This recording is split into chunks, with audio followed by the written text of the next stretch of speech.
Hello दोस्तों, स्वागत है आप सबका एक बार फिर हमारे यूट्यूब चैनल में। बात करेंगे इस वीडियो में राजस्थान सरकार निर्वाचन विभाग का एक महत्वपूर्ण ऑर्डर बीएलओ की नियुक्ति को लेकर विभिन्न प्रकार के जो निस्तारण करने हैं इसी को लेकर और इसी के संबंध में स्पष्टीकरण है। तो बीएलओ की नियुक्ति और बीएलओ के कार्यों का जो बहिष्कार किया जाता है, विभिन्न शिक्षक संघ और बीएलओ से प्राप्त जो ज्ञापन है, सुझाव है, इसी को ध्यान में रखते हुए राजस्थान सरकार निर्वाचन विभाग के द्वारा भी इनकी नियुक्ति के विषय में विभिन्न प्रकार के दिशा निर्देश दिए गए हैं। तो उसी को लेकर एक महत्वपूर्ण ऑर्डर है 12/6/2023 का ही, यानी 12 जून का ये ऑर्डर बीएलओ की नियुक्ति के समय में किन किन बातों का ध्यान रखा जाए, इसको लेकर एक विशेष ऑर्डर है जिसमें बताया गया है कि भारत निर्वाचन आयोग के दिशा निर्देशों के अनुसार जिला निर्वाचन अधिकारी अनुशंसा के बाद बीएलओ की नियुक्ति संबंधित निर्वाचक रजिस्ट्री अधिकारी द्वारा की जाती है। तो बीएलओ की नियुक्ति व अन्य विषयों में निम्न प्रकार की कार्रवाई किया जाना सुनिश्चित करावे।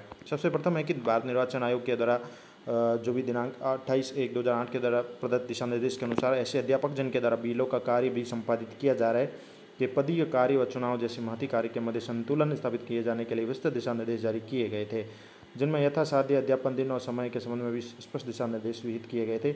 उक्त निर्देशों की अनुपालना किया जाना अपेक्षित है। दूसरा है कि भारत निर्वाचन आयोग व पूर्व विभागीय आदेशों के अनुरूप बीएलओ के रूप में नियुक्त अध्यापक यानी टीचिंग स्टाफ द्वारा बीएलओ का कार्य अवकाश के दिनों में हॉलीडे में तथा कार्यालय समय के पूर्व व पश्चात करने के निर्देश हैं।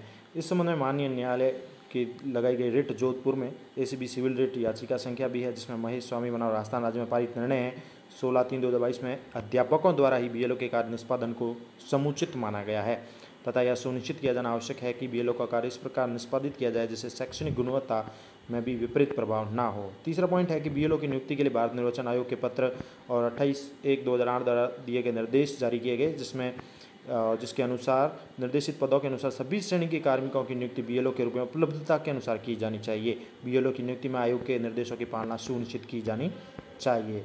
और नंबर 4 है, ऐसे विद्यालय जहां एकल शिक्षक नियुक्त है वहां उस क्षेत्र में अन्य उपलब्ध राज्य कार्मिकों को भी भारत राज्य निर्वाचन आयोग के पत्र 3/9/2010 में उल्लिखित पदों में से बीएलओ नियुक्त संबंधी ईआरओ द्वारा प्राथमिकता से की जाए। इसके साथ ही बीएलओ के रूप में नियुक्त यदि कोई कार्मिक स्थायी शारीरिक असक्षमता के कारण बीएलओ का कार्य करने में असमर्थ हो तो उसकी वैध दिव्यांगता प्रमाण पत्र के आधार पर ईआरओ उचित निर्णय लेकर किसी प्रशिक्षित दूसरे कार्मिक को बीएलओ नियुक्त करने पर विचार कर सकता है।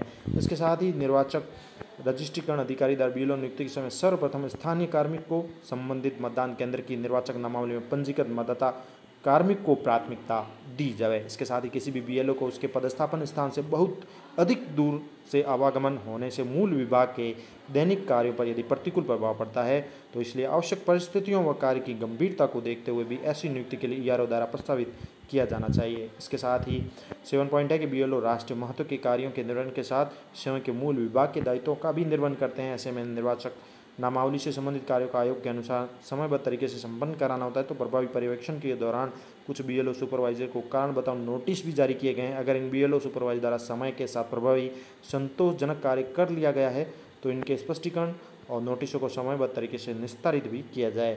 उपरोक्त निर्देशों की पालना सुनिश्चित की जाए। तो ये बीएलओ के कार्यों को लेकर और उनमें जो भी कह सकते हैं कि विभिन्न प्रकार के भ्रम थे उसी को लेकर निस्तारण किया गया। मुख्य निर्वाचन अधिकारी ने कुल मिला के निर्देश दिया है कि बीएलओ को तो अपना कार्य करना ही होगा।